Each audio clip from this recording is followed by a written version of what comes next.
ચાણસ્મા ખાતે બારગામ પાટીદાર સમાજ દ્વારા સર્વાઇકલની રસીનું આયોજન કરાયું છે. ચાણસ્મા ખાતે આવેલ ભાનાણી સમાજની વાડીમાં ચાણસ્મા લાલજીદાસ લક્ષ્મીદાસ પરિવાર સદાવત ટ્રસ્ટ તેમજ સમસ્ત બારગામ ટ્રસ્ટ ઊંઝા યુવા સંગઠન ઊંઝા તથા સમસ્ત બારગામ યુવા સંગઠન ચાણસ્મા દ્વારા આયોજિત HPV સર્વાઇકલ કેન્સર રસીકરણનું આયોજન કરવામાં આવ્યું હતું, જેમાં સમાજના પ્રતિષ્ઠિત આગેવાનો અને યુવા કાર્યકરો દ્વારા કાર્યક્રમને સફળ બનાવવા માટે ભારે જહેમત ઉઠાવી હતી.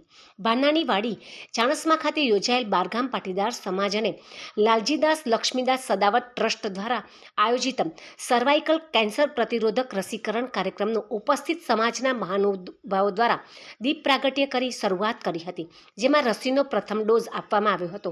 પાટણ ખાતેથી 25 દીકરીઓ તથા ચાણસ્માની 152 દીકરીઓએ સર્વાઇકલ કેન્સર રસીકરણનો પ્રથમ ડોઝ લીધો હતો.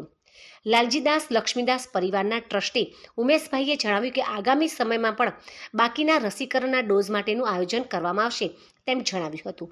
આ પ્રસંગે લાલજીદાસ લક્ષ્મીદાસ પરિવારના ટ્રસ્ટીઓ તેમજ શહેરીજનો તેમજ શહેરની સંસ્થાના અગ્રણીઓ મોટી સંખ્યામાં ઉપસ્થિત રહ્યા હતા. ઊંઝા મુકામે